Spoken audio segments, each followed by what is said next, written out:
কিছুই দেবো না, জিরে ফোড়ন দিয়েছি, মাছের ঝোলটাকে বসাবো।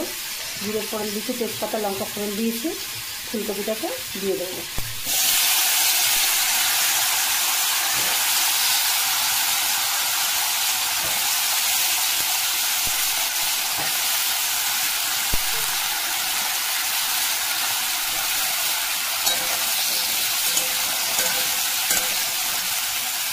জ্যান্ত মাছে পেঁয়াজ দিলে ভালো লাগে না, বেশি ভাজবো না। এখন একটা আস্তা পটি একটু আদা বাটা দিয়ে দিলাম। আর এদিকে শুধু আমি শুধু জিরে গুঁড়ো দিয়েছি আর আদা দিয়েছি, ব্যাস। কষা হোক আস্তে আস্তে। এতে পেঁপে, লাল আলু, তারপরে হচ্ছে ঝিঙে, এটা কি বলে, কাঁকরোল, কাঁচকলা, সজনের ডাঁটা, হ্যাঁ সবই রকম আছে দিয়ে পাতলা করে ঝোল করবে, দেখবি সবাই দিয়ে খেতেও খুব ভালো লাগে।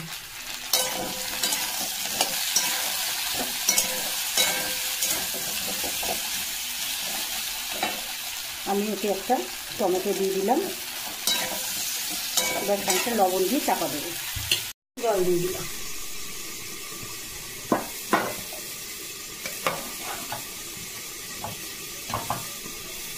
এবারে চাপা দিয়ে দেবো।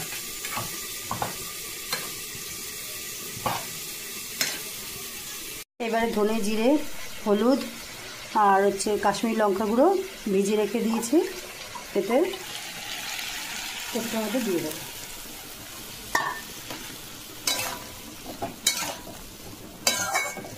এবার দেখবে এটা আপনি আপনি কষে যাবে, আর ঘা দেওয়ার দরকার। দেখো আমার তরকারিটা কষে গেছে।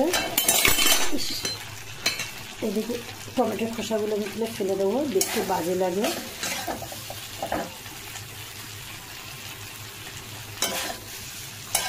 আর কয়েকটা খোসা আমি তুলে ফেলে দিয়েছি। আর এদিকে বন্ধু দেখো তরকারিটা কষা গেছে, পুরো সিম্পল রান্না, একদম জ্যান্ত মাছের ঝোল। এদিকে দেখো আমার শুক্তোটা হয়ে গেছে। হ্যাঁ আমি এতে ঘি কিচ্ছু দেবো না, এইভাবে আমি চাপা দিয়ে খানিকক্ষণ রেখে দেবো। আর এদিকে আমি জল দিয়ে দিলাম।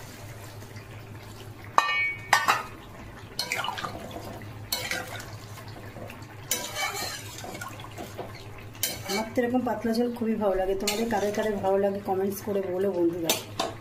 আমার পাশে থেকো প্লিজ, তোমাদের অনুরোধ করছি, সাবস্ক্রাইবার করো একটু। ওল ভাতে দেবো, ওলটাকে সিদ্ধ করে শুকনো লঙ্কা ভেজে মাখবো। এটা হচ্ছে আমার মামার বাড়ির ছাদে হয়েছিল, ছাদে তো অনেক গাছগাছালি আছে, এটা আমাদের ওল গাছ হয়েছিল, তাই এটাকে দিয়েছে মামিমা। এটাকে আমি সিদ্ধ করবো। গোলমরিচের গুঁড়ো দিয়ে দেবো, যাকে একটুখানি গোলমরিচের গুঁড়ো